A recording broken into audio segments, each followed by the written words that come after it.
Hello friends. Today we will look at India's new age tech companies. Let us try to understand how it all began and how we reached this point where we are now. ये video completely English में है, लेकिन बहुत ही important point of view explain किया गया है India की टेक कंपनीज के बारे में, सो ज़रूर देखना. Before we begin the discussion, you as a viewer need not agree with what is being said here. You are welcome to put up your views in the comment section. We all know that the Silicon Valley in California has been the holy grail of tech companies. The big names which originated from the Bay Area, as it is popularly known, are thriving everywhere. Even before the term Silicon Valley was coined, there were always a few tech companies that existed, the most famous of them being IBM. Later on, over 2 to 3 decades, these firms took over the world. Then after 2006-2007, some of these firms saw lookalikes cropping up in Asia, mainly in China and India. The Chinese economy was by then so big that it could on its own fund its startup ecosystem. On the other hand, India needed external money to boost its startup space. The first name that comes to everyone's mind is Flipkart. When it launched, it was launched as a book selling portal. This was similar to what Amazon did in the US 10 to 12 years before Flipkart did it in India. And just like Amazon, Flipkart too eventually started selling everything. Flipkart became the poster boy of tech entrepreneurship in India. And slowly we saw more tech companies emerging. Paytm, Ola, Oyo, Zomato, Swiggy, Snapdeal, Myntra, Meesho, Byju's, and the list is ever growing. Have you ever noticed some similarities in most of these tech companies? Let us see. A lot of these companies were and still are dependent on overseas money. Now that need not be a bad thing. After all, money will flow to places where opportunities are emerging. But during the funding rounds, the ownership of many of these stocks have shifted to Chinese companies. We all know about India-China relationship.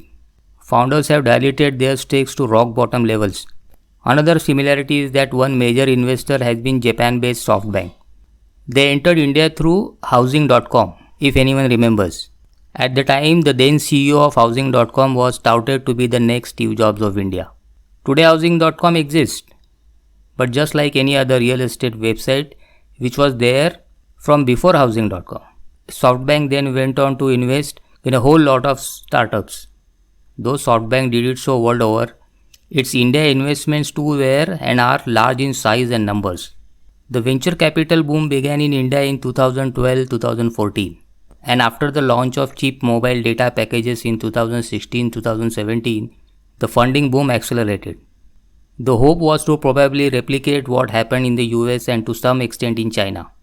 Valuations reached staggering levels.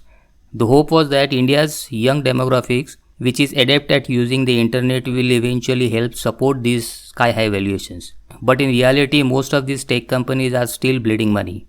Not only that, new tech companies are still emerging and they too are bleeding money. Then a few of these firms saw corporate governance issues. Many founders wanted to be featured in the rich list and ran after higher and higher valuations. Many of these virtual companies had or have little physical assets, or they own very little in the real world. Flipkart was taken over by the US-based retail giant Walmart. Walmart wanted to enter India for obvious reasons. But Walmart was late to the party because by then, Amazon had taken over India in the e-commerce sector.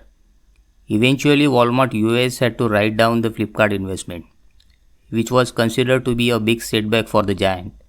Snapdeal is invisible nowadays. Nykaa is still struggling to find a strong base. Zomato and Swiggy, well, we all use them alternatively. Whether they will make money, only time will tell. Uber struggled in India and closed down Uber Eats. eBay closed its shop in India. Though Uber and eBay are not India grown, but they are tech companies. Ola is a ride sharing app, or is it an EV bike company? We will see.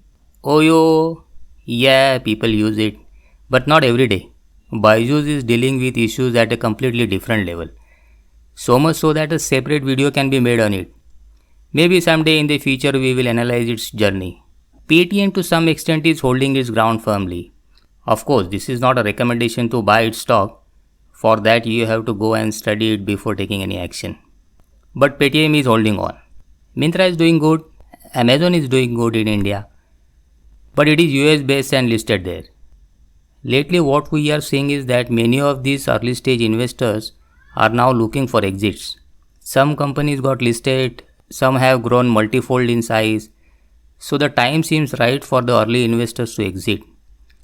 That is why every week or so we hear about big ticket exits. The domestic investors are picking up the stakes now.